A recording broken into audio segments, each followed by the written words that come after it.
The smell hit me first, that acrid biological stench that most people associate with failure and disgust. I stood at the main control panel of the Riverside Wastewater Treatment Facility, watching green indicator lights flicker across the automated systems while screams echoed from the city 2 miles east. My phone buzzed with the fifth emergency alert in 20 minutes. The words, "Shelter in place," glowed on the screen, but I wasn't moving.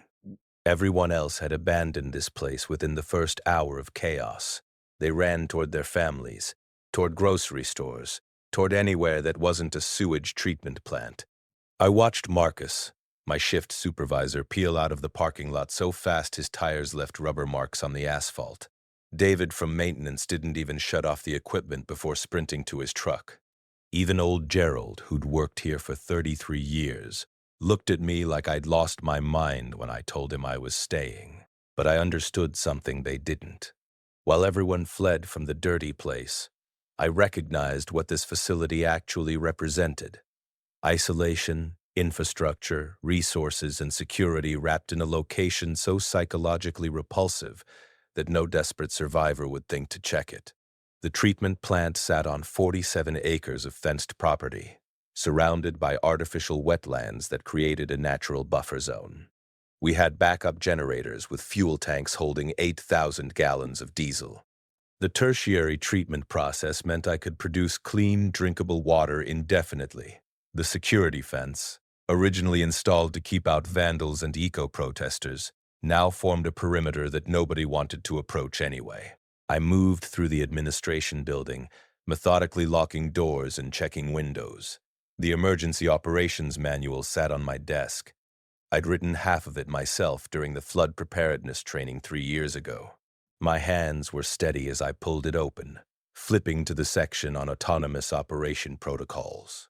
Outside, the sky had turned an ugly orange color, smoke rising from somewhere downtown. Helicopters thundered overhead, heading south. A car alarm wailed in the distance, then abruptly cut off. The silence that followed felt heavy, like the air itself had thickened. The main treatment process required minimal supervision once the automated systems took over. Primary clarifiers, aeration basins, secondary clarifiers, and the final disinfection chambers, all designed to run with limited human intervention. I'd spent 6 years maintaining these systems, understanding every valve, every pump, every sensor. What others saw as pools of waste, I recognized as stages in a purification process more reliable than anything you'd find in a survival bunker. The UV disinfection system alone could kill 99.9% of pathogens. Add the chlorination backup, and I had access to water cleaner than what came out of most city taps. I climbed the metal stairs to the observation deck, looking out over the facility. The primary settling tanks stretched out like massive concrete circles, each one 40 feet across. Beyond them, the aeration basins bubbled and churned, their mechanical aerators creating a constant low hum. The admin building sat on the western edge, a plain concrete structure that housed the control room, a small kitchen, supply closets, and a locker room with showers. On the eastern boundary, the maintenance shop held tools, spare parts, and enough industrial supplies to fortify a small compound. The perimeter fence stood 8 feet tall, chain link topped with 3 strands of barbed wire, stretching around the entire property. Asterisk. If you've ever looked at something everyone else rejected and seen its true value, you'll understand why I made this choice. Hit that like button and subscribe. This gets more intense. Asterisk. Month 1 started with me accepting a fundamental truth. I was living at a sewage treatment plant, and that psychological barrier would be my greatest protection. The first week, I barely slept. Every sound triggered my nervous system. The groan of settling tanks, the hiss of pressure valves, the clank of automated bar screens. I kept the control room lights dimmed, monitoring both the treatment processes and the battery-powered radio that crackled with increasingly desperate emergency broadcasts. The official story changed every 6 hours. First, it was a viral outbreak, then aggressive flu strain, By day 3, they'd stopped trying to sanitize the language. The dead were coming back, and they were hunting. I watched from the observation deck on the 4th night as a group of them stumbled past the facility's southern fence. 7 of them, moving with that distinctive jerky gait that survivors were already learning to recognize. They'd been human once. I could tell from the clothing. One wore a torn business suit. Another had on medical scrubs. They followed the road for a while, then veered off toward the residential area half a mile south. None of them even glanced at the facility. Why would they? The smell alone created an invisible barrier, a psychological wall that worked on the infected just like it worked on the living. That observation changed everything for me. This wasn't just a defensible position. It was an invisible one. I established routines because routines keep you sane when the world falls apart. Every morning at 0600 hours, I performed a full facility walkthrough, checking each treatment stage, noting flow rates and system pressures. The plant processed an average of 3.2 million gallons per day from the surrounding area, though that number dropped steadily as the population died or fled. Less incoming flow meant easier maintenance, more efficient treatment, and lower power consumption. At 0800, I'd run water quality tests on the final effluent, pH levels, dissolved oxygen, turbidity, coliform counts. The numbers stayed consistent, the system functioning exactly as designed. Breakfast became a careful calculation of my remaining food supplies. I'd found 2 vending machines in the break room, both fully stocked. Gerald had kept a mini fridge with leftovers, 3 days old now, but still edible after I cooked them thoroughly. In the maintenance supervisor's office, I discovered a case of military MREs that someone had stashed during a government contract job. 24 meals each, one packed with 1,200 calories. I rationed them aggressively, supplementing with whatever I could scavenge from the facility. The real treasure was water.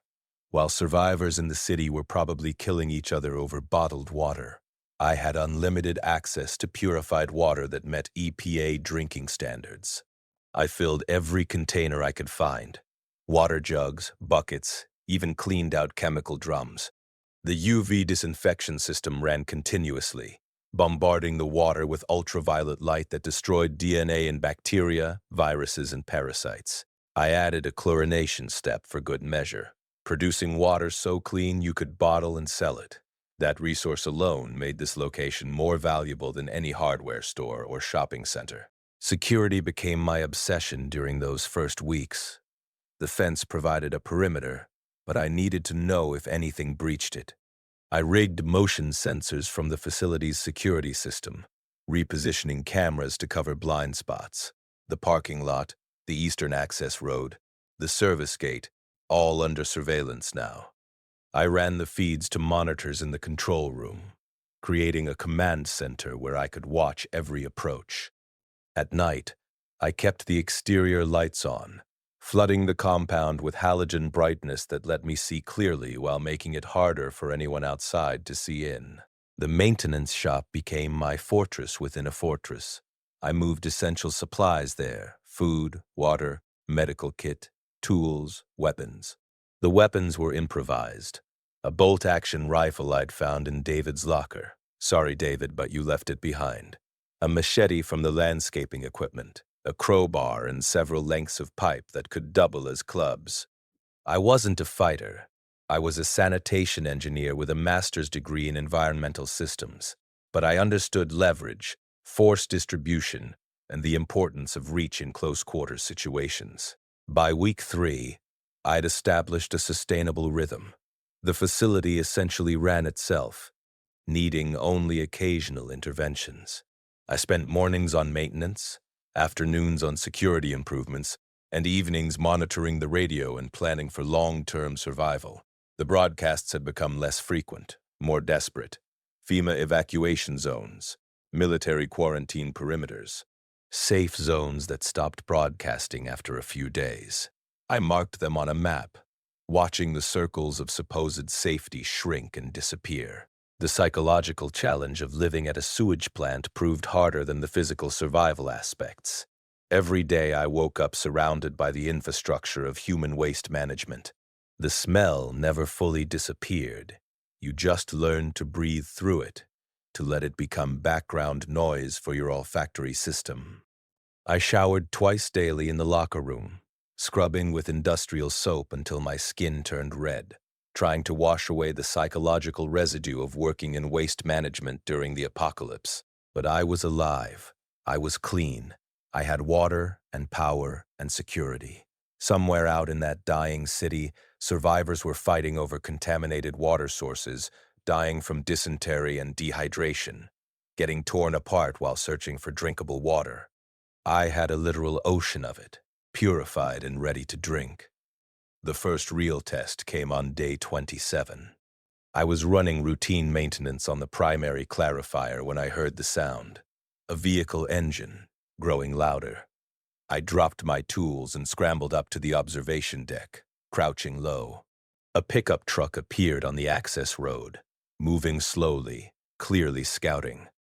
Two men sat in the cab, both armed with hunting rifles. They drove past the main gate, slowed down, looked at the facility. I held my breath, finger on the radio transmit button, ready to, what? Call for help that wouldn't come? The truck stopped. The passenger door opened. A man stepped out, tall and lean, wearing a baseball cap and sunglasses. He approached the gate, looking through the chain link at the facility beyond. From my vantage point 60 feet above, I could see him taking in the settling tanks, the administration building, the general infrastructure of industrial waste management. His nose wrinkled. Even from the road, the smell reached him. He turned and said something to the driver. The driver shook his head emphatically, making a disgusted gesture. The passenger got back in, and the truck continued down the road without stopping. They'd rejected the facility on site. The psychological barrier had held. I exhaled slowly, feeling my heartbeat gradually return to normal. That could have gone very differently. Two armed men, one engineer with a bolt-action rifle he barely knew how to use, but they'd taken one look at this place and decided it wasn't worth investigating. The smell, the nature of the facility, the association with waste and filth, it created an instinctive revulsion that overcame their survival instincts. That night, I allowed myself a small celebration. I heated an MRE, meatloaf with gravy, and ate it slowly, savoring each bite. I'd survived the first month of the apocalypse in a location so secure that raiders literally drove past without stopping. The irony wasn't lost on me. Everyone had fled from the safest place in the county. Month 2 brought new challenges as I shifted from survival mode to sustainable living. The treatment plant continued functioning, but incoming flow had dropped to less than 500,000 gallons per day. Most of the residential areas we serviced had gone dark. No lights at night, no water usage, no signs of life. The decrease in flow meant I needed to adjust the treatment process, shutting down some of the aeration basins to maintain proper detention times and biological activity. The science of wastewater treatment became my daily meditation. In the primary clarifiers, heavier solids settled to the bottom while oils and grease floated to the top. Mechanical scrapers collected the sludge, pumping it to digesters where anaerobic bacteria broke it down. The liquid flowed to aeration basins where I maintained colonies of aerobic bacteria. Millions of microorganisms consuming organic matter, converting waste into carbon dioxide and water. These bacteria were my workforce, my invisible army of biological janitors that made clean water possible. I spent hours watching those aeration basins, observing the foam patterns and flock formation that indicated healthy bacterial activity. The biological process was stable, self-regulating, almost beautiful in its efficiency.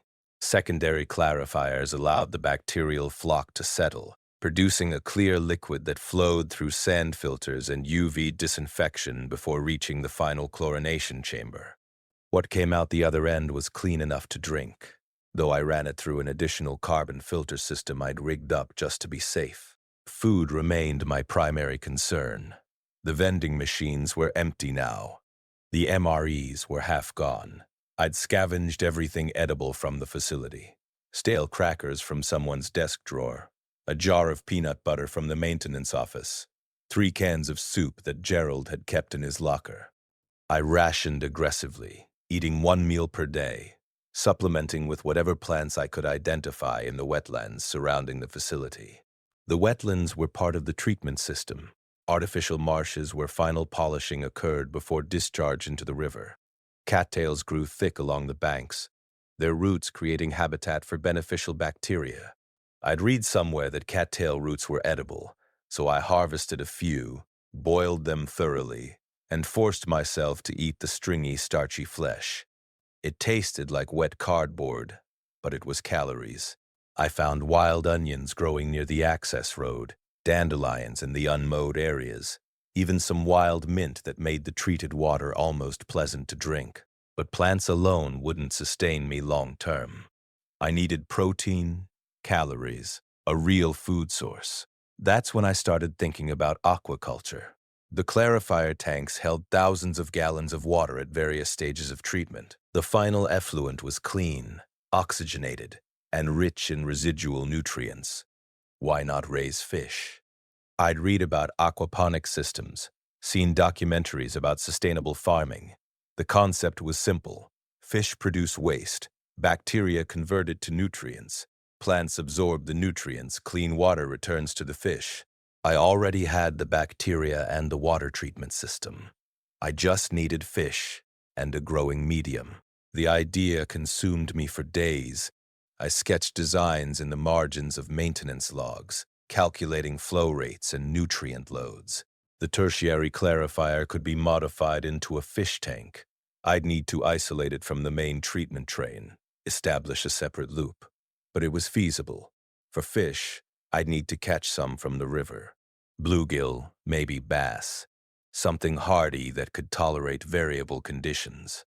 For plants, I could use any of the fast-growing vegetables that thrived in hydroponic systems. But first, I needed to secure a long-term food source to sustain me while I built the aquaculture system.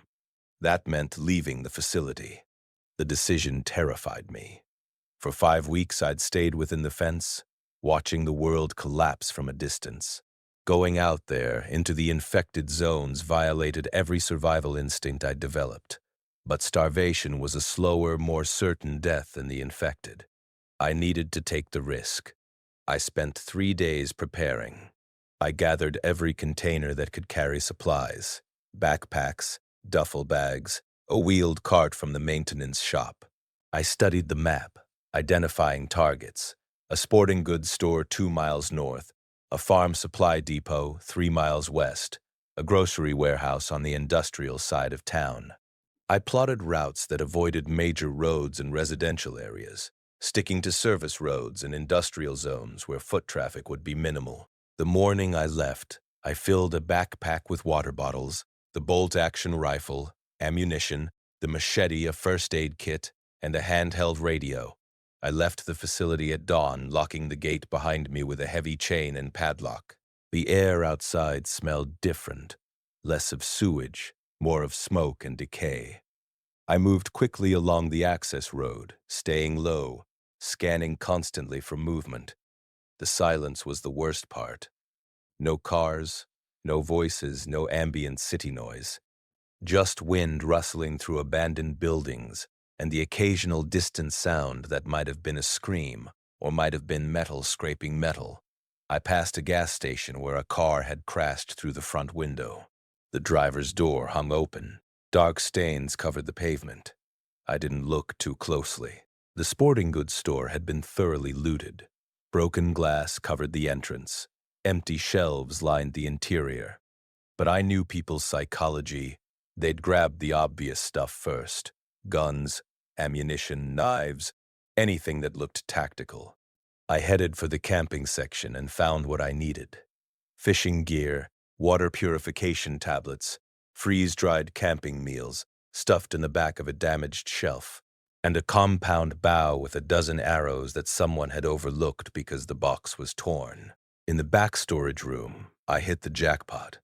3 cases of MREs, probably military surplus that hadn't made it to the floor.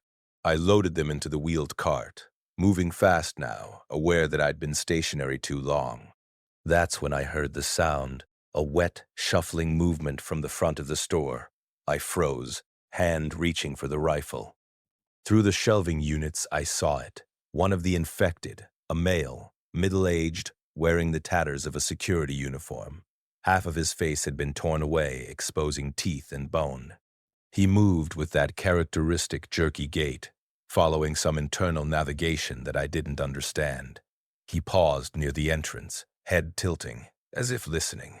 I didn't breathe, didn't move. The rifle was slung across my back. Drawing it would make noise, and noise meant death. The infected stood there for what felt like an hour but was probably 30 seconds.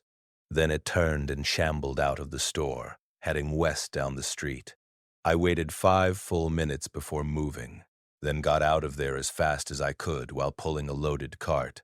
The farm supply depot yielded seeds, tomatoes, peppers, beans, squash, plus fertilizer, growing trays, and a manual on hydroponic gardening.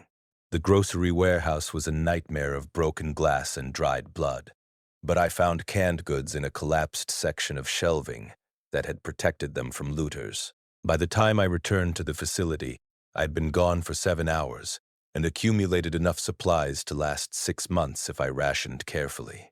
I locked the gate behind me and immediately went to the control room, checking cameras to make sure nobody had followed. The facility sat empty and secure, exactly as I'd left it. I unloaded the supplies, cataloged everything, then sat in the locker room shower for 45 minutes, letting hot water wash away the terror and adrenaline of being outside the fence. That night, I started planning the aquaculture system in earnest. I had food now, which bought me time to build something sustainable. The apocalypse had taught me a fundamental lesson. The person who controls water and food production survives. Everyone else just delays the inevitable. Asterisk, you're probably wondering if I'm crazy for staying at a sewage plant during the zombie apocalypse. Keep watching and subscribe. The next part proves why this was genius, not insanity. Asterisk. Month 3 marked the transition from survivor to engineer. I had resources, security, and time. Now I needed to build systems that would sustain me indefinitely. The aquaculture project became my obsession, my purpose, the thing that got me out of bed each morning. I selected Clarifier Tank 7 as my fish habitat. It sat at the end of the treatment train, usually handling final settling before discharge. I isolated it from the main process, closing influent valves and establishing a separate circulation loop. The tank measured 30 feet in diameter and held roughly 50,000 gallons of water. I filled it with fully treated effluent, then added dechlorination chemicals to remove the residual chlorine that would kill fish. Water quality was critical. I tested pH daily, maintaining it between 6.5 and 7.5. I monitored dissolved oxygen using a portable meter, keeping levels above 5 mg/L by installing additional aeration stones connected to the facility's compressed air system. Temperature stayed relatively stable between 68 and 74 degrees Fahrenheit, not ideal for all species, but workable for hardy fish. Getting fish proved trickier than expected. I spent 4 days at the river, setting up gill nets and waiting. The infected occasionally wandered past, but they ignored me. I'd discovered that if you stayed still and quiet, they responded primarily to sound and movement. My first catch was 3 bluegill, each about 6 inches long. Then 2 bass, 1 catfish, and a carp that I almost threw back before realizing that carp were actually ideal for aquaculture. Hardy, fast-growing, and tolerant of poor water quality. I acclimated them slowly, floating bags in the tank to equalize temperature, gradually mixing tank water with river water. Then I released them and held my breath, watching to see if they'd survive. The bluegills scattered immediately, exploring their new environment. The bass hung near the bottom, suspicious. The catfish and carp started cruising the tank perimeter, already searching for food. They survived. By week 2, they'd established territories and behavior patterns. I fed them sparingly at first. Insects I collected, plant matter, occasional scraps of the freeze-dried food. But I needed a sustainable food source for the fish themselves, which led me to my next project, soldier fly larvae. Black soldier fly larvae were nature's composting machines. They consumed organic waste and converted it into protein-rich biomass that fish loved. Better yet, they were easy to cultivate. I built a breeding system in the maintenance shop using plastic bins, screening, and cardboard substrate. I collected wild adult flies, let them lay eggs, then fed the larvae food scraps and plant waste. Within weeks, I had a self-sustaining colony producing hundreds of larvae daily. The fish thrived on them. I watched my small school grow healthier, more active. The base became aggressive hunters, striking at larvae the moment they hit the water. The catfish scavenged the bottom, cleaning up anything that sank. The carp just ate constantly, growing visibly larger week by week. While the fish established themselves, I built the growing system. I used PVC pipe and plastic bins to create floating rafts in the clarifier tank. I cut holes in the raft lids, inserted net pots filled with clay grow media, and planted seeds: tomatoes, peppers, lettuce, herbs, beans. The plant roots dangled into the water, absorbing nutrients from the fish waste. The plants filtered the water, which circulated back to the fish. It was a closed-loop ecosystem, requiring minimal external input. The first tomato plant sprouted on day 67. I checked it every morning, watching tiny leaves unfold, monitoring growth with the same intensity I'd once reserved for sewage treatment metrics. When the first flower appeared, I nearly cried. That flower represented food, sustainability, the possibility of surviving indefinitely in this unlikely fortress. By the end of month 3, I had 12 fish producing waste, 23 plants converting that waste into nutrients, and a soldier fly colony creating fish food from compost. The system worked. It actually worked. But success brought new concerns. The facility's diesel generators had been running continuously for 3 months, powering essential systems. The fuel tanks were down to 4,200 gallons, enough for another 8 months at current consumption, but not infinite. I needed to reduce power usage or find alternative energy sources. Solar was the obvious answer. The facility had acres of open space, all-day sun exposure, and I'd seen solar panels on the administration building's roof. They'd been installed years ago during a green energy initiative, then largely forgotten when maintenance became too expensive. I climbed up to inspect them and found 12 panels, most still functional, connected to an inverter system that fed into the building's electrical panel. The system was undersized for the entire facility, but I didn't need to power everything. I calculated my essential loads: control systems, cameras, pumps for the aquaculture tank, lighting for the growing operation, refrigeration for food storage. I could run all of that on approximately 3,000 watts continuous power. The solar array could produce maybe 2,400 watts at peak. Not quite enough, but close. I spent 2 weeks rewiring the electrical system, creating an isolated circuit for essential equipment. I cleaned the solar panels, repaired damaged wiring, and added a battery bank using deep cycle batteries I scavenged from an abandoned golf cart dealership 3 miles away. The golf course had been overrun. I could see infected wandering the fairways, but the maintenance building was accessible and untouched. With solar power supplementing the generators, I reduced diesel consumption by 70%. The generators now ran only at night and during cloudy weather. My fuel supply would last years at this rate. Security remained a constant concern. I improved the perimeter fence, adding a second layer of chain link at key access points. I created noise traps, empty cans strung on wire that would alert me to any breach. I established observation posts with clear sight lines, stocking them with water, weapons, and communication equipment. The facility became not just a base, but a fortress defended by layers of physical barriers and psychological deterrence. I also expanded my intelligence gathering. The radio broadcasts had stopped weeks ago, but I found a ham radio in Gerald's office and taught myself to use it. The airwaves were full of traffic, survivors communicating in codes and short bursts, trying to avoid detection. I listened without transmitting, mapping out where people were, what they needed, what threats they faced. There were other survivors. Not many, but some. I heard a group holed up in a hospital 20 miles north, slowly running out of medical supplies. A family broadcasting from a farm looking for other survivors to join them. A military unit, or what remained of one, operating from a secured zone near the state border. And raiders, always raiders, groups that had given up on civilization and embraced violence as a survival strategy. Nobody mentioned a sewage treatment plant. Nobody would think to. I remained invisible, exactly as I'd planned. One transmission caught my attention during week 11, a male voice, calm and measured, broadcasting on an unusual frequency. "This is Robert Chen, broadcasting from the Greenway Research Station. If anyone receives this, we have food, water, and security. We're located at the Botanical Gardens on Route 47. We're looking for people with technical skills, engineers, mechanics, medical personnel. If you can contribute, you're welcome here.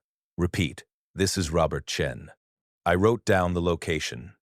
The Botanical Gardens were 12 miles east, far enough to be a separate survival zone, but close enough to potentially matter. The mention of technical skills intrigued me. I was an engineer with functioning infrastructure and sustainable food production, but I wasn't ready to reveal myself yet. Trust was a luxury I couldn't afford. Month 4 arrived with the first real cold. Overnight temperatures dropped into the 30s, and frost coated the facility equipment each morning. The aquaculture system needed attention. Fish metabolism slowed in cold water and plant growth stalled. I rigged up heaters using submerged heating elements salvaged from old water heaters, powered by the solar battery system. It wasn't efficient, but it kept the tank temperature above 60 degrees. The fish had grown significantly. The bass were now nearly a pound each. The catfish had reached 2 pounds. The carp had become absolute units, easily 4 or 5 pounds of solid fish flesh.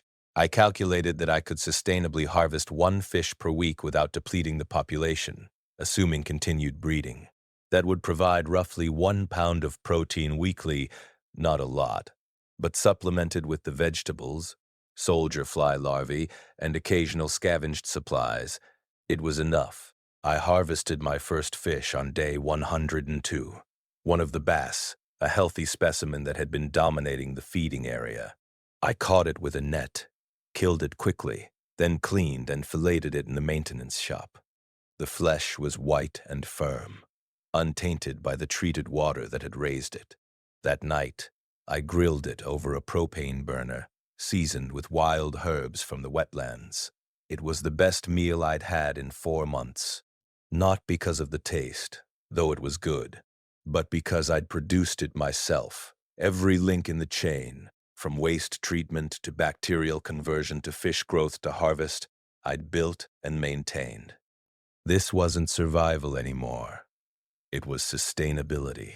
The radio transmissions from Robert Chen continued weekly. His messages evolved, becoming less about recruitment and more about information sharing.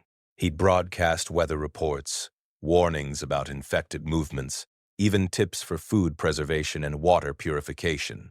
He never revealed much about his own situation, but the consistency suggested he'd built something stable.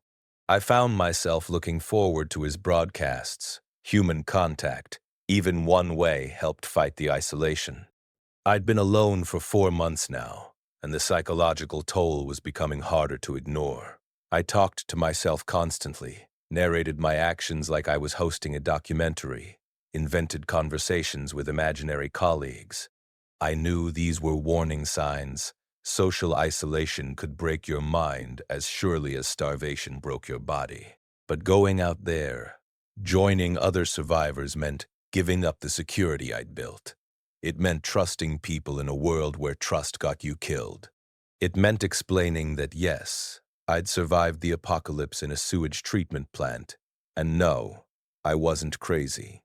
The decision was made for me on day 118. I was running morning maintenance, checking the primary clarifiers when I saw them, smoke signals rising from the south. 3 distinct columns.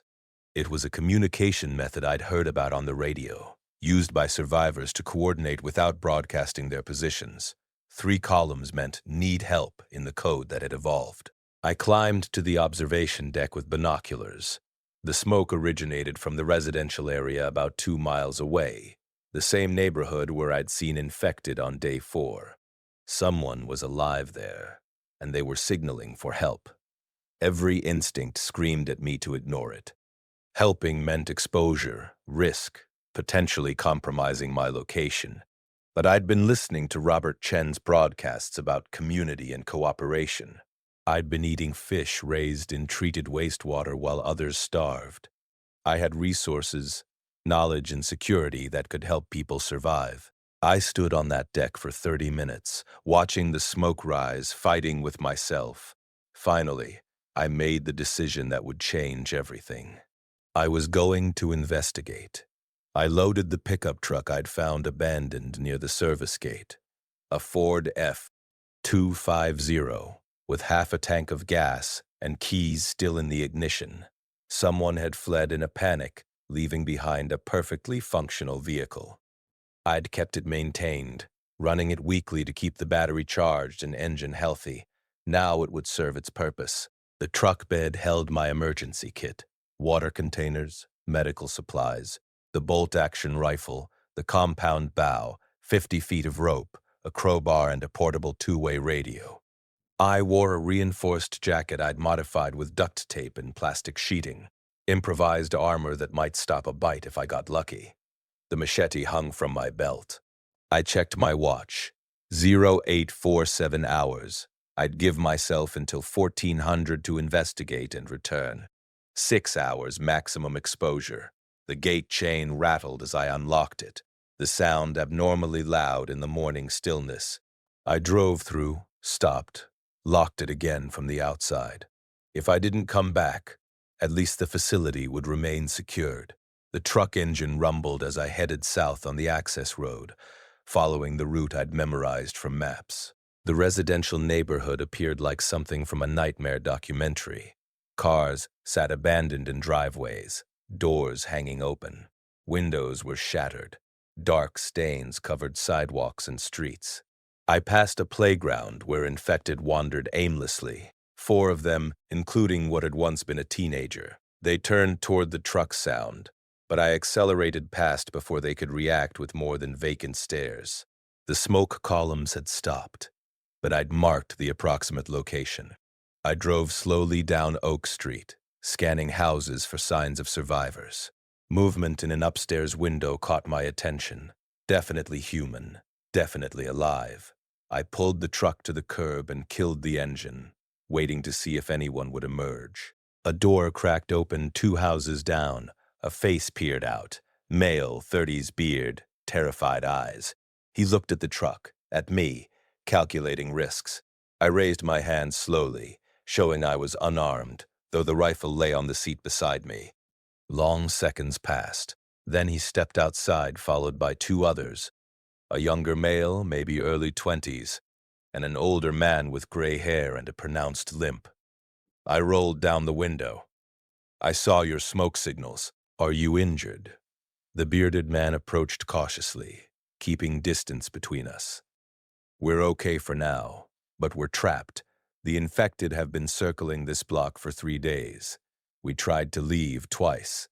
They swarmed us both times. We're out of food and nearly out of water." His voice was hoarse, strained from dehydration. "How many of you total?" 6. 3 more inside. My brother, his son, and our neighbor. We've been holding out in the basement, but he trailed off, and I could see the desperation in his eyes. They were at the breaking point. I made a quick assessment. 6 people meant I couldn't transport everyone in one trip. I'd need to make the decision right here. Leave them or commit to extraction. Once I revealed my location to 6 strangers, the security of isolation was gone forever. But watching them stand there starving and terrified made the decision for me. We were still human. That had to mean something. I have a secure location about 2 miles north. Running water, food, shelter. I can get you there, but we'll need to move fast and quiet. How many infected are nearby? At least a dozen in the immediate area. More if we make noise. This came from the younger male who'd moved up beside the bearded man. They respond to sound more than sight. If we can stay quiet, we might slip past. I nodded. Get everyone out here. Bring only what you can carry in one hand. You'll need your other hand free for weapons or climbing. Move quickly. They disappeared into the house. I used the time to scan the area, counting infected. I could see 8 from my position, all wandering with that characteristic aimless pattern. They weren't coordinating or hunting actively. They were in some kind of low-power state, conserving energy until stimulus activated them. The 6 survivors emerged in a tight group. The bearded man, he introduced himself as Thomas, carried a crowbar. His brother James had a baseball bat. The younger man, Kyle, held a kitchen knife. The older man with the limp was named Henry, and he clutched a cane that looked sturdy enough to double as a weapon. The teenage boy was Thomas's nephew, Carter, wide-eyed and silent. The neighbor was a man named Vincent, probably mid-50s, who looked like he'd been through hell. Hollow cheeks, haunted eyes, hands that wouldn't stop shaking.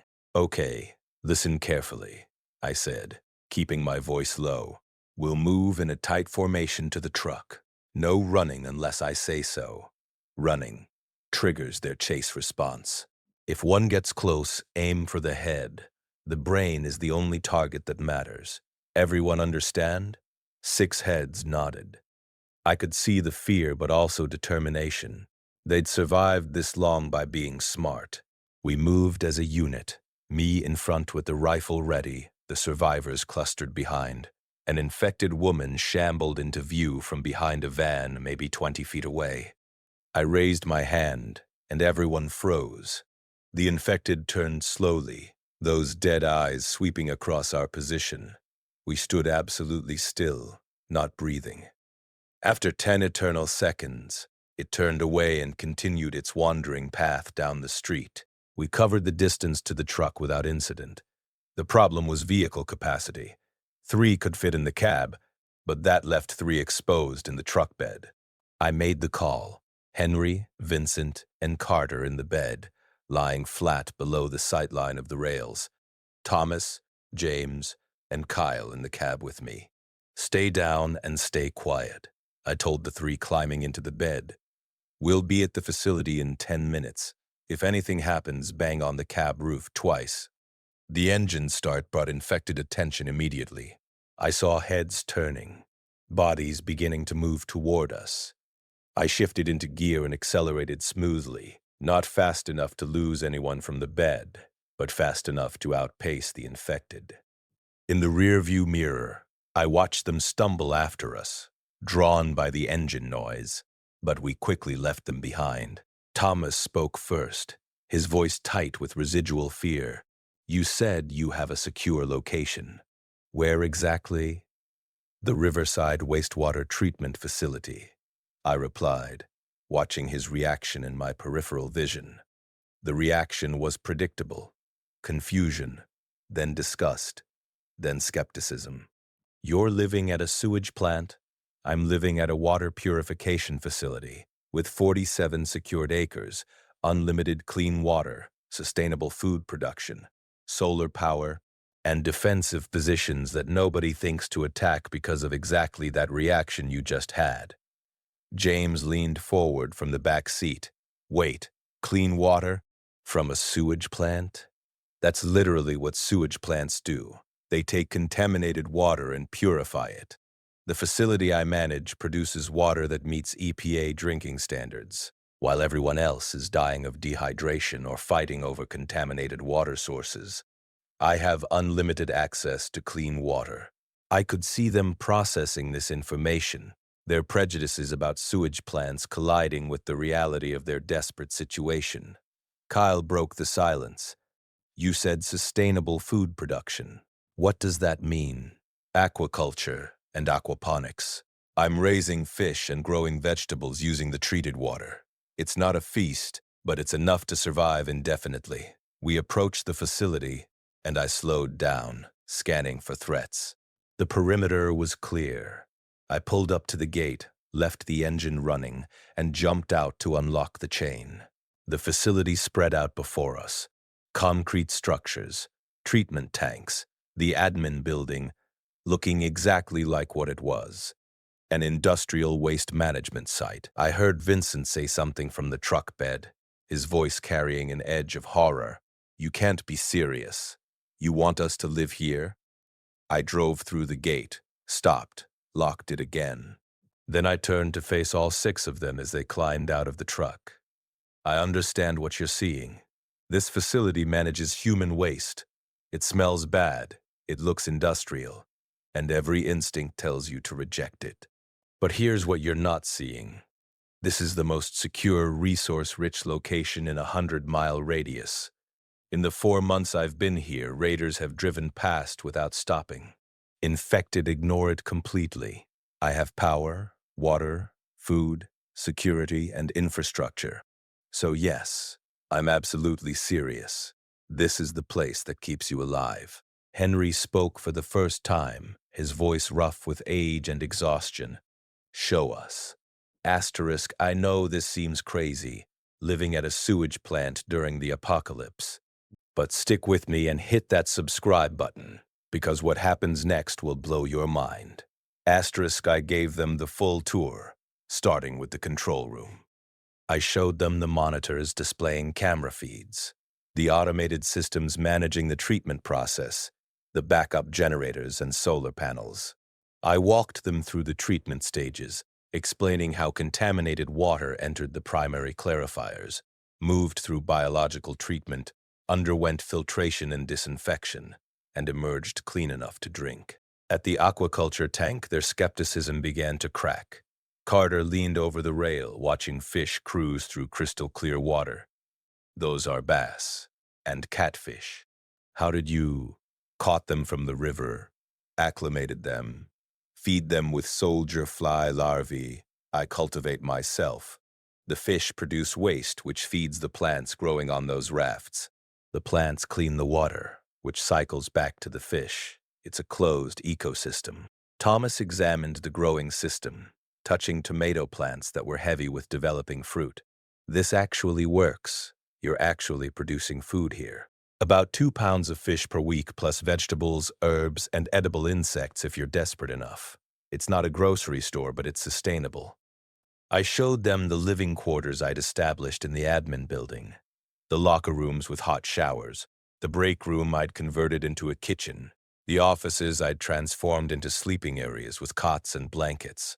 I showed them the supply stockpile: food, water, medical supplies, tools, weapons. Vincent was the last holdout, his face twisted with distaste. It smells. Everything here smells like waste.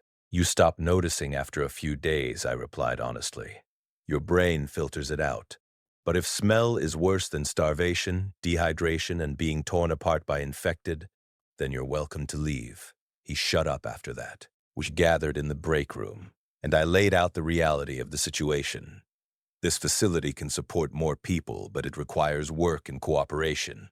We'll need to expand food production, maintain security, keep the treatment systems running. Everyone contributes based on their abilities. We share resources equally. And most importantly, nobody reveals this location to anyone without group consensus. The moment this place becomes known, it becomes a target. Thomas nodded slowly. That makes sense. What do you need us to do first? Eat, rest, recover. We'll start work assignments tomorrow once everyone's had time to adjust. That first evening was strange. having other people in the facility after 4 months of isolation. They moved through the space tentatively, still processing the cognitive dissonance of living at a sewage plant. I heard Vincent vomiting in the bathroom. Whether from nerves or the smell or accumulated stress, I couldn't tell. Carter sat by the aquaculture tank for hours, watching the fish with an expression of wonder. Henry fell asleep in a chair and didn't wake for 14 hours straight. I retreated to the control room, monitoring cameras, adjusting systems, giving them space to adapt. Part of me already regretted the decision to help them. I'd given up isolation, security through invisibility, the simplicity of managing only my own survival. Now I was responsible for 6 other lives, 6 sets of needs and fears and potential conflicts. But another part of me, the part that had been slowly breaking under the weight of loneliness, felt something like relief. I wasn't alone anymore. For better or worse, we were a community now. Month 5 began with establishing routines and work assignments. Thomas had been a construction foreman before the collapse, so he took charge of infrastructure improvements. James was a mechanic. He immediately started working on the facility's vehicles and equipment. Kyle had worked in IT, which meant nothing in a world without internet, but he was young and strong and took on heavy labor without complaint. Henry's limp prevented physical work, but he'd been a high school teacher and took charge of inventory management and planning. Carter was 17 but capable, and he became my assistant in maintaining the aquaculture system. Vincent remained surly and withdrawn, but he could follow instructions, so I assigned him to security, monitoring cameras, maintaining watch schedules, checking perimeter defenses. We expanded food production immediately. The single aquaculture tank wasn't enough for 7 people, so we converted a second clarifier, adding another 50,000 gallons of fish habitat.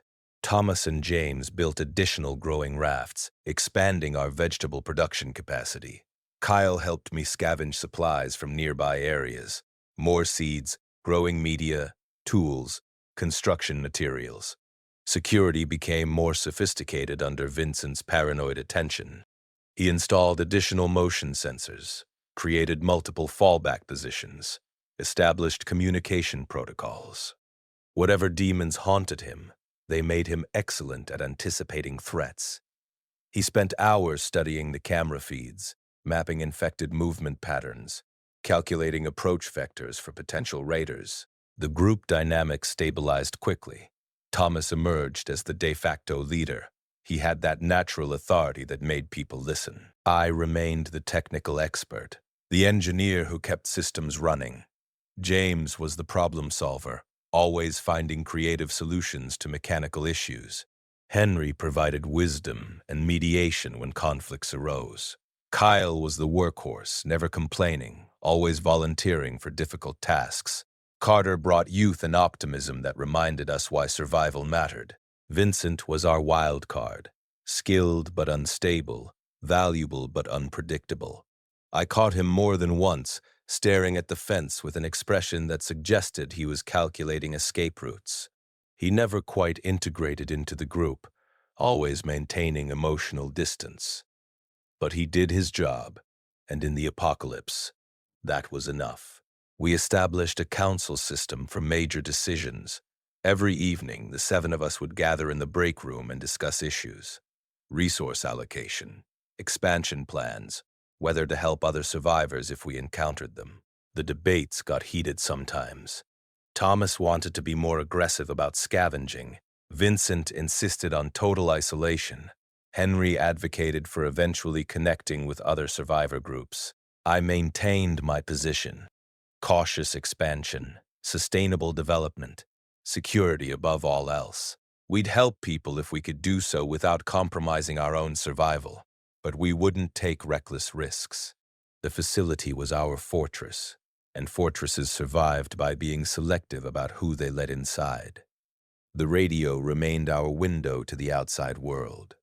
Robert Chen's broadcasts continued, now supplemented by other voices. A network was forming, isolated survivor groups communicating, sharing information, occasionally coordinating. Thomas wanted to make contact, establish ourselves as part of this network. Vincent vehemently opposed, arguing that any communication revealed our existence. I sided with Vincent on this one. Our invisibility remained our greatest asset. The sewage plant was still the last place anyone would think to investigate, and I wanted to keep it that way. Week 19 brought our first real crisis. Kyle returned from a scavenging run with a fever. We isolated him immediately, terrified it might be the infection. For 72 hours, we monitored him constantly, watching for signs of the transformation that turned humans into those shambling corpses. Carter volunteered to stay with his cousin, refusing to leave his side despite the risk. The fever broke on day 4. Kyle had simply contracted a bacterial infection from a cut that had gone untreated. We pumped him full of antibiotics from our medical supplies and kept the wound clean. He recovered, but the incident reminded us how fragile survival remained. A simple infection could kill you just as surely as the infected could. That scare prompted us to expand our medical capabilities. Henry and I collaborated on creating a comprehensive medical reference guide, combining information from books we'd scavenged with practical experience. We established protocols for treating injuries, managing infections, dealing with trauma. Thomas built an actual infirmary in one of the offices, stocking it with every medical supply we could find. The aquaculture system continued expanding. We now had 4 clarifier tanks dedicated to fish production, each one housing different species. Tank 1 had bass and bluegill, aggressive predators that kept the population balanced. Tank 2 was all catfish, bottom feeders that consumed anything and grew rapidly. Tank 3 held carp, technically invasive species, but perfect for aquaculture because they were nearly indestructible and grew to enormous sizes. Tank 4 became our experimental tank where Carter tried breeding programs and new species. The plant production had exploded. We had tomatoes, peppers, lettuce, beans, squash, herbs, even strawberries growing on the floating rafts. The system produced more vegetables than 7 people could eat, which meant we could preserve surplus for winter. James built a solar dehydrator, and we started producing dried vegetables and fish jerky that would last months in storage. We were past survival now. We were actually thriving. Month 6 brought winter and new challenges. Temperatures dropped below freezing regularly, and keeping the aquaculture tanks warm became energy-intensive. We expanded the solar array, scavenging panels from nearby buildings and installing them on every available surface. Thomas built insulated covers for the tanks, reducing heat loss. James modified the heating system to run more efficiently. The cold also changed infected behavior. They moved more slowly in freezing temperatures, sometimes becoming almost dormant. We observed them clustering together as if seeking warmth, though they obviously weren't conscious enough to deliberately share body heat. The reduced activity gave us opportunities for scavenging runs without as much risk. I led an expedition to a warehouse district 5 miles away, taking Thomas and Kyle with me. We spent 3 days there, loading trucks with everything useful: canned goods, tools, building materials, clothing, medical supplies, books. The warehouse had been missed by most looters because it was in an industrial zone far from residential areas. We found pallets of freeze-dried camping food, still sealed and perfectly preserved. On the 3rd day, we encountered other survivors. They approached openly, hands raised, clearly not raiders. 5 men, all around 30 to 40 years old, dressed in mismatched winter gear and carrying hunting rifles. Their leader was a tall man with a shaved head and military bearing, who introduced himself as Marcus Webb. "We've been watching you for a day," Marcus said bluntly. "You're organized, well-supplied, and you're operating from somewhere nearby. We're looking for a community to join. We have skills, supplies, and we're willing to work." Thomas and I exchanged glances. This was the scenario we debated endlessly.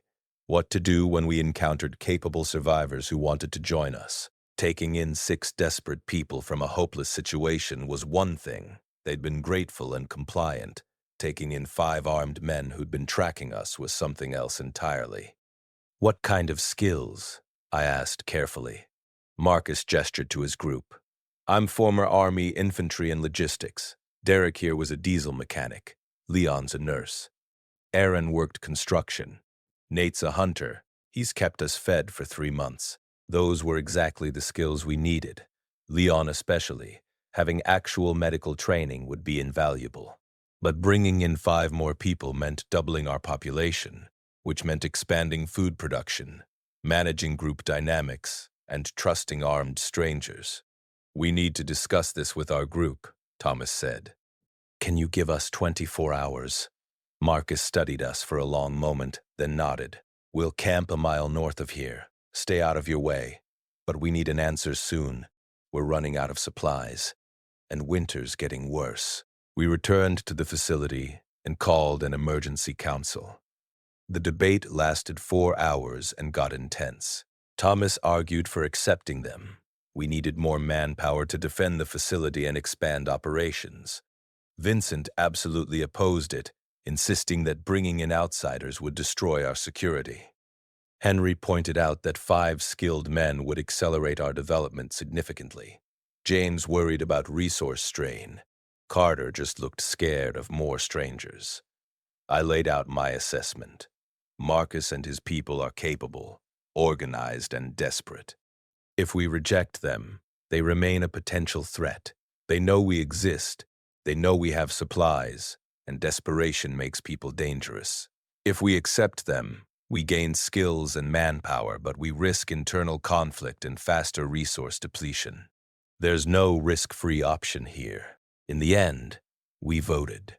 4 in favor of accepting them, 2 opposed, 1 abstaining. The measure passed. Thomas and I would return in the morning with our answer. But first, I made a decision without consulting the group. That night, I visited Marcus's camp alone. He saw me approaching and stood up from the fire, hand moving instinctively to his rifle before relaxing. Couldn't wait until morning. I need to know your real situation before I commit my people to this. No bullshit, no sales pitch. Are you a threat to us? Marcus held my gaze for a long moment, then gestured for me to sit by the fire. Fair question, honest answer. We could be. We're armed, trained, and desperate. If you'd rejected us tomorrow, we'd probably have tried to track you back to your base and scout it. Not to raid necessarily, but to assess options. You're organized enough to have a significant stockpile, and that makes you valuable.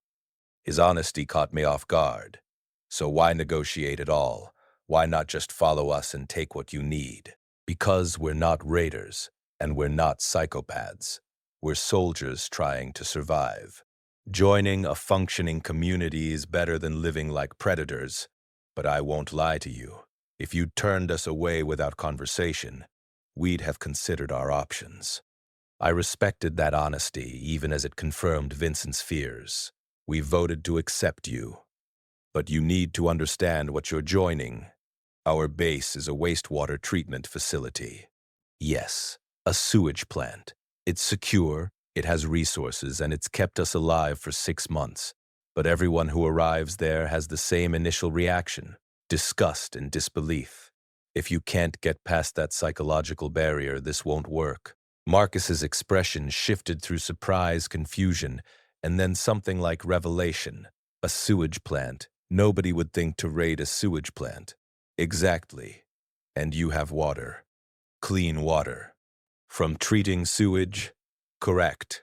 He started laughing, a genuine sound of surprised delight. That's brilliant. That's absolutely brilliant. Everyone's fighting over bottled water and contaminated sources, and you're running a water purification facility.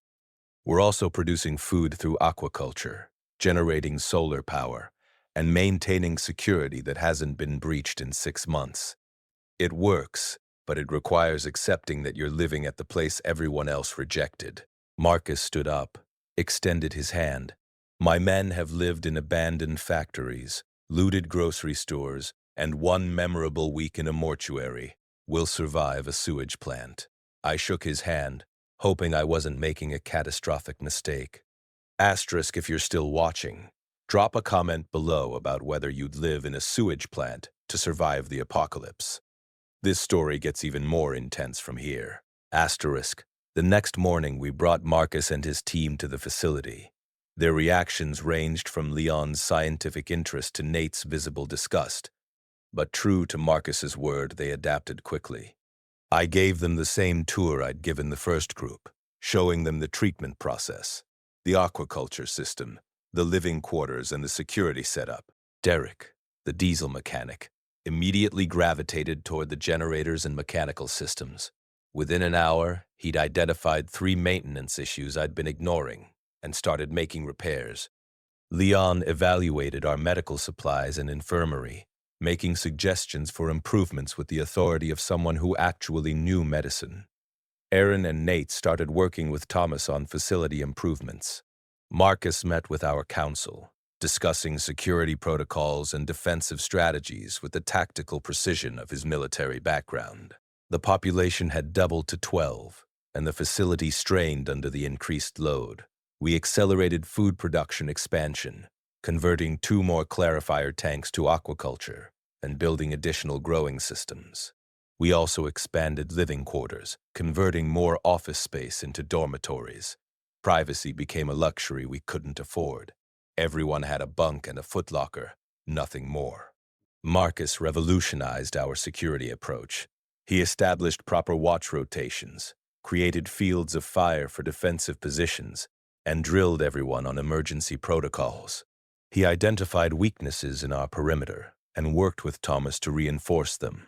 Under his guidance, the facility transformed from a fortified base to an actual defensible compound. The psychological dynamics shifted with the new arrivals. Marcus and Thomas emerged as co-leaders, with Marcus handling security and tactics while Thomas managed operations and construction. I remained the technical expert, the engineer who kept systems running. Henry continued as mediator and advisor. Vincent finally found someone who spoke his language. He and Marcus spent hours discussing defensive strategies and threat scenarios. But tensions emerged too. Resources that had been comfortable for 7 people stretched thin with 12. We had enough food, but variety suffered. The aquaculture system produced adequately, but everyone grew tired of fish and vegetables. Scavenging became more frequent and more aggressive, which meant more risk. Personality conflicts developed. Vincent and Leon clashed repeatedly, Vincent's paranoia grating against Leon's scientific rationalism. Carter and Nate formed an unlikely friendship, the teenager learning hunting skills from the experienced outdoorsman. Derek and James became inseparable, bonding over mechanical problems and engineering solutions. And then there was the question of long-term sustainability. 12 people could be fed with our current system, but growth was limited. The facility couldn't support an unlimited population.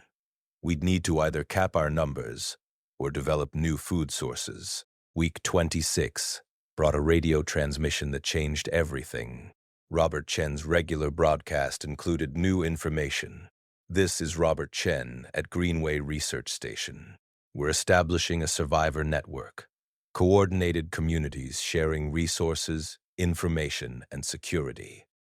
If you're interested in joining this network, respond on frequency 146.52 MHz with your location and capabilities.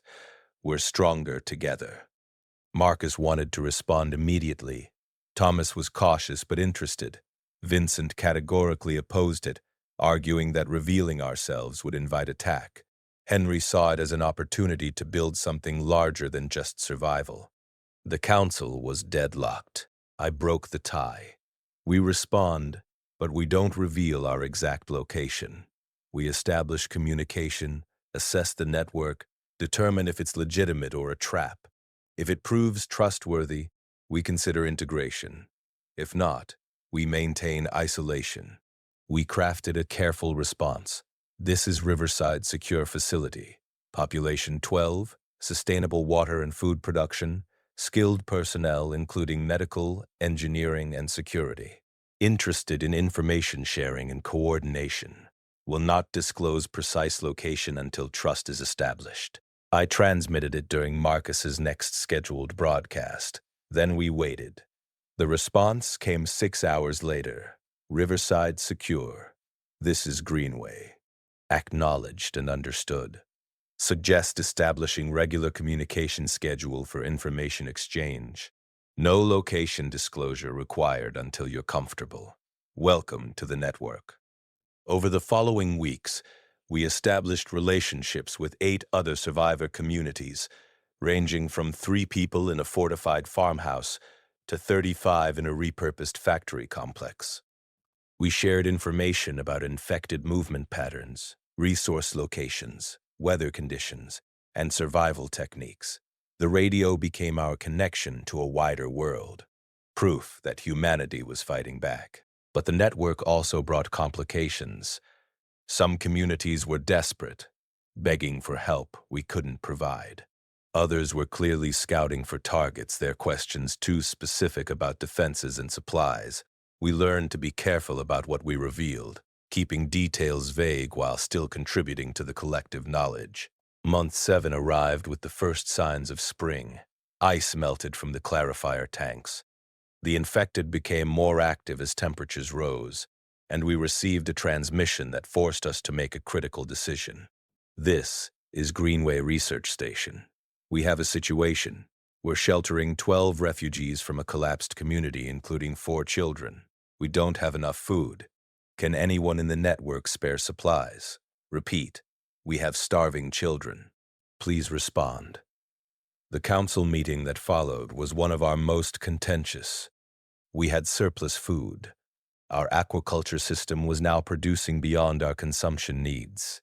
We could spare 50 pounds of dried fish and vegetables without impacting our own security. But revealing our food production capacity would make us a target. Every community in the network would start asking for help. Thomas argued for helping. We have the resources. They have children. This is exactly the situation where we should step up, Vincent countered. The moment we reveal we have surplus food, we become the target of every desperate community in the network. We'll be raided within a month. Marcus took a middle position. We help, but we frame it carefully. We say we're donating from our scavenged reserves, not sustainable production. We establish ourselves as generous but not wealthy. I voiced the concern that everyone was thinking, but nobody wanted to say. If we start helping other communities, where does it stop? Do we feed everyone who asks? Do we become responsible for the entire network's survival? We built this facility's capacity for ourselves. Are we obligated to share it? Henry, who'd been silent throughout, finally spoke. We're not obligated to save everyone, but we are obligated to be human. If we refuse to help children when we have the means, what are we surviving for? That ended the debate. We voted to donate supplies to Greenway, disguising our production capacity while still providing critical help. Thomas, Marcus, and I made the delivery run. Greenway Research Station turned out to be the Botanical Gardens, exactly where Robert Chen had said he was broadcasting from 7 months ago. The facility was impressive. High walls, defended gates, greenhouses converted into living quarters, and extensive gardens producing food. Robert Chen himself met us at the gate. He was mid-40s, Asian American, wearing glasses and a pragmatic expression. Riverside secure. Thank you for coming. Please, bring the supplies inside. The Botanical Gardens housed 43 people, including the 12 refugees. The children were indeed starving, hollow-cheeked, listless, haunting. We watched them devour our dried fish like it was the finest meal they'd ever eaten. Several adults cried while watching them eat. Carter, who'd accompanied us against my better judgment, stood frozen, staring at a girl about his age who was so thin, her bones showed through her clothing. Robert showed us around the facility they'd built, an impressive community, organized, efficient, focused on long-term sustainability. They grew food in the greenhouses and gardens, collected rainwater, generated solar power. and maintain strict security protocols. It was everything we'd built at the sewage plant, just in a location that didn't carry the psychological burden of waste management. You've built something remarkable here, I told Robert honestly. So have you, he replied. I've been listening to the network chatter. People talk about Riverside Secure like it's a myth. Unlimited water, sustainable food, impenetrable security. Some people think you're lying about your capabilities. Others think you're a military installation. We're a wastewater treatment facility, I said bluntly, watching his reaction. Robert's eyebrows rose. A sewage plant. You're operating a sewage plant as a survival base. Then he started laughing, the same delighted reaction Marcus had shown. That's genius. Nobody would think to raid it. Nobody would even want to go there. The psychological barrier alone provides more security than any wall. That's the idea. He grew serious, but you can't hide forever. As the network grows, communities will need to integrate physically, not just through radio. Resources will need to be shared. Defenses will need to be coordinated. Eventually, you'll have to reveal your location and open your doors. Not yet, I said firmly.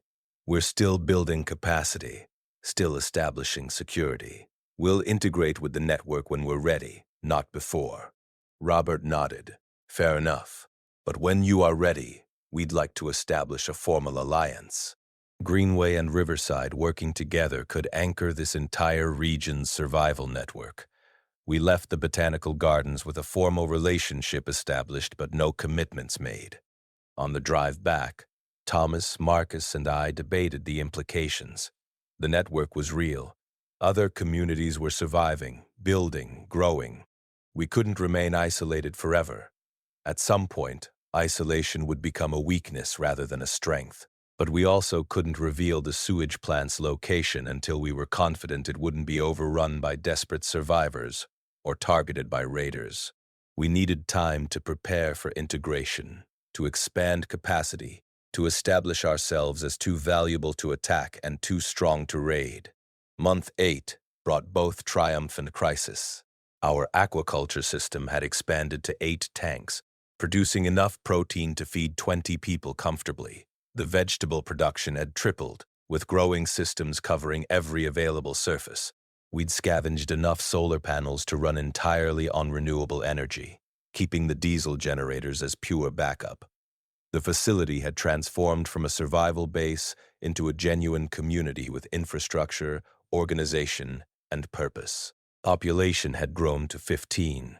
We'd taken in a woman named Dr. Sarah Mitchell who'd been broadcasting from a veterinary clinic. She'd been treating survivor injuries with animal medicine, and Leon convinced us we needed her medical expertise. Her arrival was significant because she was our first female resident, which meant we needed to address privacy and safety concerns we'd avoided with an all-male population. We converted one of the office wings into a separate women's quarters. Just Sarah for now, but with capacity for more. We'd also accepted twin brothers, Jake and Luke Morrison, who'd been surviving alone in the wilderness for 7 months. They were hunters, trappers, and wilderness experts who could supplement our food production with game and wild plants. But success brought attention. Other communities in the network had noticed that Riverside Secure never asked for help, always had surplus to trade, and maintained mysterious security. Rumors spread. Some said we'd found a government bunker. Others claimed we'd secured a military base. A few survivors had apparently started searching for us, trying to track our supply runs back to the source. Vincent had been warning about this for weeks. The more successful we are, the bigger the target we become. Someone's going to find us eventually. He was right. On day 237, the cameras caught movement near the southern perimeter. 3 people clearly surveilling the facility, taking notes and photos. They maintained distance, never approaching the fence, but their intent was obvious. Reconnaissance, wanted to confront them immediately. Vincent advocated for lethal action. Eliminate the threat before it could report back. Thomas argued for peaceful contact. Henry suggested we simply wait and see what they did. I made the call. We'd monitor them but take no action unless they attempted to breach the perimeter. If they were just scouting, we'd let them look. The facility's nature, its psychological repulsiveness, remained our best defense. Let them see the sewage plant, smell it, feel the instinctive rejection. Most people would report back that Riverside Secure was just a waste treatment facility, not worth the effort to raid. The scouts stayed for 6 hours, then departed. That night, we intercepted a radio transmission on an unsecured frequency. Yeah, we found Riverside. It's a fucking sewage plant. I'm not kidding. An actual wastewater treatment facility. The smell alone would keep me out. There's definitely activity there. Saw people and equipment, but I don't know what they're protecting. Who the hell survives the apocalypse in a sewage plant? The response came from someone with authority. Did you see their food production? Water sources? Defensive capabilities? Couldn't get close enough. Place is fenced and monitored. But honestly, boss, I don't think there's anything there worth the effort. It's just a sewage plant. They probably just holed up there because nobody else wanted it. Maintain surveillance for another day, then return. I want to know exactly what they have. The transmission ended. Marcus, Vincent, and I exchanged grim looks. Someone was actively targeting us now, and they weren't convinced by the sewage plant cover. We had 24 hours to decide how to respond. Asterisk, this is where everything changes. Share this story if you want to see how we defended our fortress. The ending will shock you. Asterisk, we spent that night preparing for conflict. Marcus established defensive positions at key points around the perimeter. We distributed weapons, rifles, makeshift crossbows, even fire extinguishers filled with a chemical mixture Derek had concocted that would temporarily blind attackers. We moved critical supplies to secure locations. We established fallback positions if the perimeter was breached. But we also prepared for negotiation. Thomas drafted a speech explaining our situation honestly. We were a small community surviving through ingenuity and cooperation. We had enough for ourselves, but no significant surplus, and we were willing to trade knowledge, but not resources. Maybe honest communication could diffuse the threat. The scouts returned the next morning with reinforcements. 8 people total, all armed. They approached the main gate openly, no pretense of stealth. Their leader was a woman in her 50s, gray-haired and carrying herself with military precision. She shouted across the fence, "Riverside Secure. We need to talk." My name is Colonel Patricia Hendricks, former Army Corps of Engineers. I command a community of 73 survivors, located 15 miles southwest. We're looking to establish formal relationships with other communities. I'd like to speak with your leadership.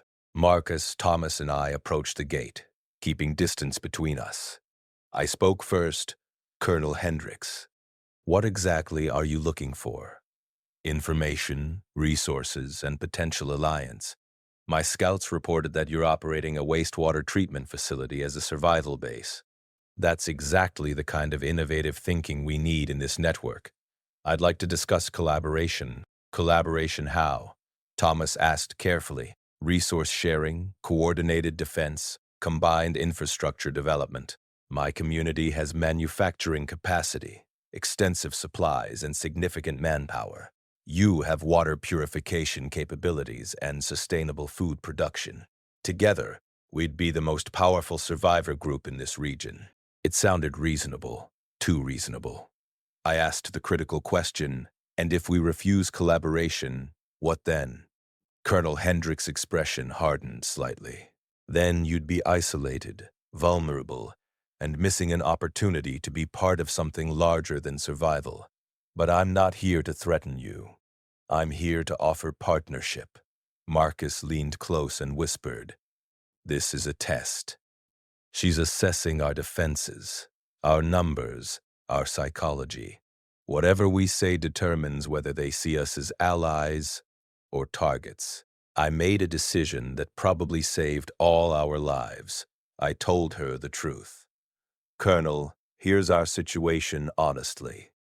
We're 15 people operating a wastewater treatment facility that provides clean water and sustainable food production. We've spent 8 months building this community, establishing security, and maintaining the infrastructure that keeps us alive. We're open to information sharing and trade, but we're not ready for full integration. We need time to expand capacity before we can consider large-scale collaboration. I watched her process this information, calculating, assessing. Then she did something unexpected. She smiled. That's the first completely honest answer I've gotten from any community in this network. Everyone else claims to be either desperate or powerful, depending on what they think will benefit them. You just told me your exact situation, your vulnerabilities, and your limitations. That takes either courage or foolishness. It's calculated transparency, I replied. Lying to you would mean constant deception and eventual exposure. Honesty establishes a foundation for actual relationship, even if that relationship is simply mutual non-aggression. I like you, she said bluntly. Here's my honest response. My community isn't desperate. We're stable, growing, and looking to establish a regional network of allied communities. We're not raiders. We're builders. But we are pragmatic. Communities that can't contribute or won't cooperate eventually become resource drains or security threats. I'd prefer you as allies, but I can work with you as neutral neighbors. Just don't become a problem. Agreed, I said. We'll maintain communication, share information about infected movements and resource locations, and trade when mutually beneficial, but we're not opening our gates to large-scale integration yet. Colonel Hendricks nodded. Fair enough. I'll be in touch. She and her people left without further incident. The crisis had passed, but it revealed a fundamental truth. We couldn't hide forever. The network was growing, communities were organizing, and eventually, we'd need to decide whether to integrate or isolate.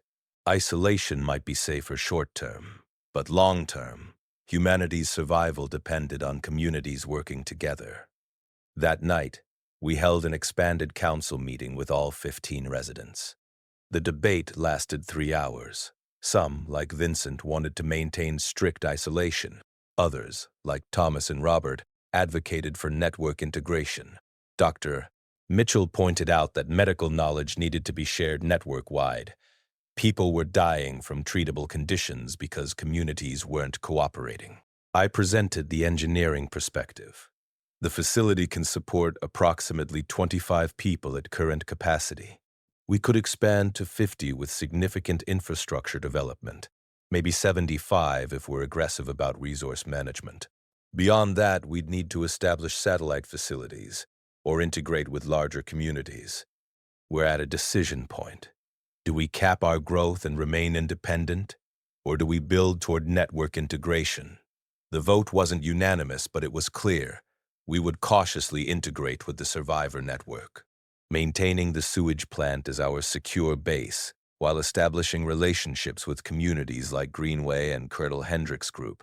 We'd share knowledge, trade resources, and contribute to the larger project of rebuilding civilization. But we'd do it on our terms, maintaining the security and sustainability that had kept us alive for 8 months. Month 9 arrived with spring in full bloom and the facility operating at peak capacity. We'd expanded to 17 people after accepting a father and daughter who'd been surviving alone in a farmhouse. The aquaculture system now produced 3 pounds of protein per person per week.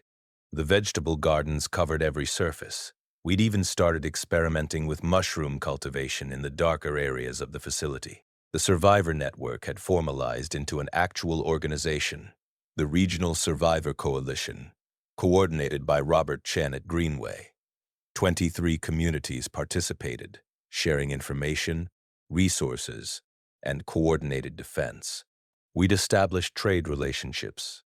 We provided clean water and fish in exchange for tools, medicine, and manufactured goods we couldn't produce. The psychological barrier of the sewage plant had become our defining characteristic in the network. People called us the water people, or the sanitation engineers, always with a mix of respect and disbelief. We'd become living proof that survival meant adapting to reject old prejudices and embrace uncomfortable truths. Carter had matured significantly, taking charge of aquaculture expansion and teaching others the science of sustainable food production. Vincent had mellowed slightly, finding purpose in maintaining security for a community he finally felt part of. Dr. Mitchell had saved 3 lives with her medical skills. The Morrison brothers had brought in enough game to supplement our diet with actual variety. And me? I'd gone from being a lonely engineer maintaining sewage systems to being a founding member of a survivor community that was genuinely rebuilding civilization, one purified gallon at a time. The radio crackled one evening with a familiar voice. "This is Robert Chen at Greenway. I have an announcement for the entire network. We've achieved something remarkable. We've survived. 12 months after the outbreak began, 23 communities are operating sustainably. We have food production, clean water, medical care, security, and most importantly, hope. This is just the beginning. We're not just surviving anymore. We're rebuilding. And that's worth celebrating."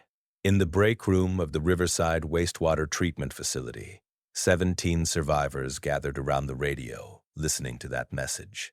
Some people cried, others cheered. Henry raised a glass of clean, purified water in a toast to the place everyone rejected, which turned out to be exactly what we needed. We all drank to that. I thought about the first day of the outbreak, watching everyone flee from the sewage plant while I stayed behind. They'd run toward their families, toward their homes, toward familiar comfort. I'd stayed in the uncomfortable, the rejected, the place nobody wanted. And I'd survived because of it. The zombie apocalypse taught me that survival doesn't mean grabbing the most obvious resources or the most comfortable shelters. It means seeing value where others see only waste, finding security in places others reject, and building community in the spaces nobody else wants. The sewage plant saved my life not despite its nature, but because of it. The smell, the stigma, the psychological repulsion, all of it became armor, protecting us from raiders and infected alike. What everyone else saw as filthy, I saw as a water purification facility. What they saw as disgusting, I saw as sustainable food production. What they saw as the last place they'd want to be, I saw as the first place I'd survive. We're still here, still growing, still purifying water that keeps people alive. The facility that everyone avoided became the foundation for rebuilding civilization in this region. Asterisk, if this story changed how you think about survival, innovation, or seeing value in unexpected places, drop a comment and share it with someone who needs to hear it. Sometimes the place everyone rejects is exactly where you need to be. Asterisk, please. And if the world ever collapses, remember, the sewage treatment plant is the last place anyone will look, and the first place you'll find clean water. That's not just survival advice. That's the truth that kept 17 people alive when millions died.